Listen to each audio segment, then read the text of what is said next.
5 bells. Stand by all stations. Attention! All districts. A 5-alarm fire. 5 bells moving immediately. That's it. Let's roll. Let's go. Firefighters!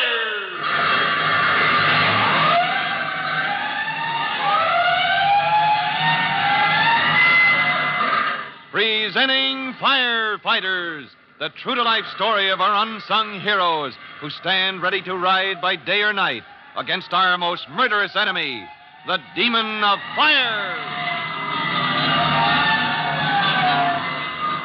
In just a minute, we'll join Chief Cody and rookie fireman Tim Collins as they attempt to answer the question, where is Jimmy Collins, Tim's young brother?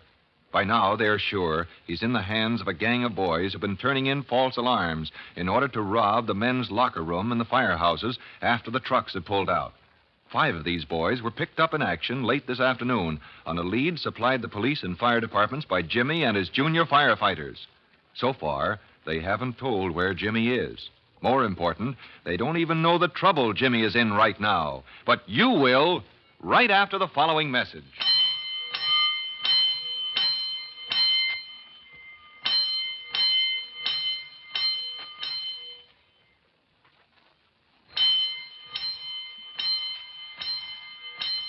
Let's go, firefighters. Let's get over to the home of young Larry Hayden, leader of the false alarm gang, where Jimmy Collins is held prisoner. Not too unwillingly, because all along he has hoped to prevent Larry's next move. But a moment ago, it looked like Jimmy had been outsmarted, for despite the fact junior firefighters are guarding all fire alarm boxes, Larry had phoned in a false alarm while his gang stood by at the firehouse ready to slip into the locker room the minute the trucks had left. But as Jimmy and Larry stood at the living room window, watching the fire trucks pass and fade in the distance, it suddenly turned out Larry had outsmarted no one but himself. Larry, I smell smoke, don't you? No, seeing those trucks made you imagine it, Jimmy. You think so? Look, over there, coming under the door. Come on, we better take a look. What? There's no fire here. There can't be. And what do you think that is? The stairs are on fire, Larry. Jimmy, I gotta get up there. My mother's upstairs. You can't. Those stairs have got a good start. Any other way up? No, and it wouldn't do any good. My mother can't get out of her wheelchair. We gotta help her. Maybe we can climb up from outside. No, quick. Quick, the phone again. I'll call in an alarm. What? My gosh, that's no good. You just did. But those fire trucks are 6 blocks away by now. Others will be... Look, that outfit covers this section, Larry. You sent them way off down there when you need them here. I didn't know. We gotta get an alarm into some other firehouse then. Come on. That's easy enough, but it's going to take another section longer to get here. And we haven't got much time. Don't you see what you did, Larry? Operator! You sent engine company number 12 on a wild goose chase. Now you need him and you can't get him. A few minutes before Larry Hayden had fallen into his own trap, Jimmy's older brother, Tim, had burst into Chief Cody's office saying... The kids talked, Chief. I know where Jimmy is.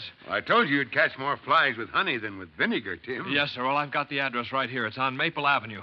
They said their leader had taken Jimmy to his home. Doesn't sound like he was exactly in any danger, son. Well, you're probably right, sir.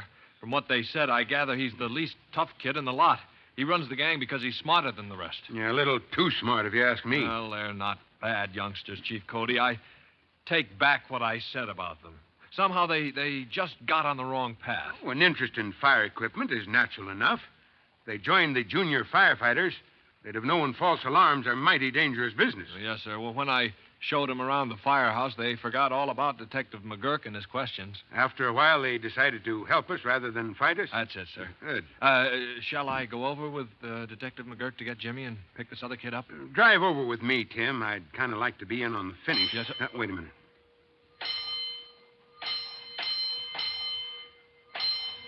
(132), engine company number 12. Residential district covers a section from Maple Avenue. Say, I wonder. It's possible, just possible. Oh, what's possible, sir? Maple Avenue. That's the section most of that gang of kids comes from. It's where Jimmy is now. You just told me. You don't think they're pulling another job? I don't know. Hello, Mike. Cody. Look, there's a remote chance number 12 is being called out on a phony. Yeah, check it. And make sure the district is covered by a standby company. I wouldn't want anything to happen while they're out. Say, Chief, if you're right, McGurk, the firehouse. Yeah. Listen, Mike, if Detective McGurk's still there, tell him to send a police car around to number 12 station, just to make sure there aren't going to be visitors cleaning out the locker room. Well, now, sir, what about Jimmy, Chief? Let's find out, Tim. Let's find out right now. Don't get any closer, Larry. You can't get up those stairs, and we might as well not try. I've got to. I tell you, I've got to. My mother's up there. Let me think. I'm the one who should have thought before I did this. Those fire trucks are down at the foot of the avenue. Yeah, hunting for a fire that isn't there. Just when I need them here. They'd have been here by now if I hadn't turned in that false alarm. Now what? The fire's mostly on the stairs. It hasn't spread up yet. It was that electric heater. My mother's nurse left it on the landing. What are we going to do? There's nothing we can do to stop the fire, that's sure. Is there any way we can climb in an upstairs window? That's it, Jimmy. The porch. You and I could shinny up onto the porch roof. Come on, let's try it. Maybe we can get your mother out that way. Some of the neighbors will see the fire soon. They'll come help us. Boost me up, Jimmy. Boost me up. Okay. I didn't know the posts would be so big around. This isn't going to be easy. Can't you make it? They're awful round and smooth. I can't get a grip. How am I going to get up there if I... Hey, listen. You hear what I hear? Yeah. Yeah, maybe the engine company's coming back. Look. Well, that's not number 12. That's another outfit. Say, how do you suppose they got here so fast? I don't know, and I don't care, just so long as they're here. For Pete's sake, there's Chief Cody's car swinging up to the curb. My brother Tim is with him. And there's a police car. Gee whiz, everyone in the world is here all at once. Oh, we're going to be all right now. You think they can put the fire out? Oh, they'll have a hose inside before you know it. And there's the ladder truck. They'll have a ladder up to the second story just as fast. Oh, boy, am I a lucky guy. When I look at those policemen, I'm not so sure, Larry. As long as they get the fire out, I don't care, Jimmy. Whatever's coming to me afterwards, I guess I deserve it. Yes, Larry Hayden was lucky. The fire was brought quickly under control, but that wasn't the end of it, as far as he and the others in his gang were concerned. Next morning, Jimmy and Tim Collins sit together just outside the door of a room where a certain decision is being made.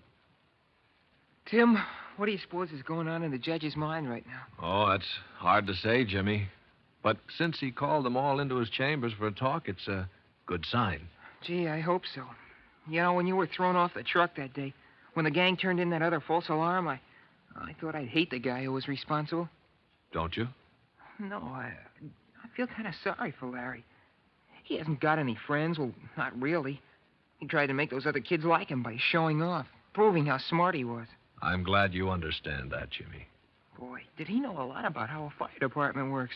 He even knew the layout of every darn firehouse in town. Yeah, it's too bad he used his information the way he did. Yeah. But I can't help thinking he'd have made a good junior firefighter. Hey, look who's here. I didn't know Chief Cody was with the judge. Yeah, he's bringing Larry out with him. Say, Jimmy, we need your advice on something. Mine? Yes. The judge wants to know if you could persuade the junior firefighters in this town to take Larry here and his gang into your outfit. Well, gee whiz, sure I could. I was just saying... You mean you'd want me for a member?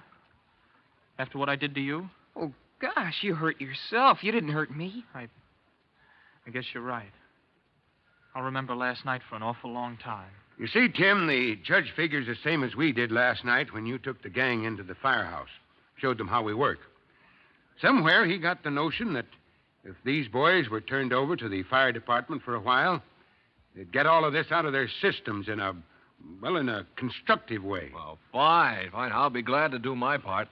Oh, and while I think of it, where'd the judge get a notion like that? Oh, Chief Cody's a swell guy, Mr. Collins. Not at all, not at all. Who suggested your punishment? Well, you did, sir, but... If you were grown-ups and turned in those alarms, I wouldn't lift a finger. Now, remember that. Gosh, Chief, you're not going to let him go to jail? Of course not. But they're not going to have much free time to get into trouble after school for a long while. We'll work hard, Chief Cody. Honest, we will. You'd better. As junior firefighters, you've got a responsibility to my department now, you know. Well, don't you think they've already learned their lesson, Chief? If Larry promises never to even look at a fire alarm box again, you won't be too tough on him, will you, sir? I want him, and every boy in that gang to look at him, Jimmy. Look long and hard, and do some serious thinking. Oh, we will, Chief Cody. When we get through with those fire boxes, For Pete's sake, what are you saying, Larry? You want to get into more trouble? Gosh, no. The fireboxes got him into trouble. They'll get him out, Jimmy. The next few weeks, your new friends are going to be scraping and painting every firebox in town. Did you ever hear that saying about letting the punishment fit the crime? Well, Chief Cody evidently did. And unless I miss my guess, it's at a job that will turn a gang into first-rate junior firefighters. And that leaves the Chief and Tim free for their next adventure. So don't miss the next exciting chapter of the Firefighters. In a moment, Chief Cody will tell you, boys and girls, how you can help the firefighters right in your own hometown. But first, here's a message you'll want to hear. And now, here's Chief Bob Cody with a word for the Firefighters Brigade. Chief Cody.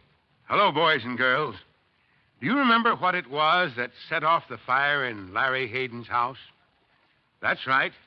An electric heater that had been left on the landing to warm the hallway. Now be mighty careful about going off and leaving heaters going. Watch where they're placed. Don't put them too near something that could catch fire. And remind your parents that appliances, heaters, toasters, and the like, sometimes overload an electric circuit. Tell them to make sure they have the right fuse to act as a safety valve. Otherwise, there may be danger of fire. Thanks. Now, till next time, so long. Fire Chief Cody and the young rookie fireman Tim Collins will be back on the same station the next time you hear... That's it. Let's roll!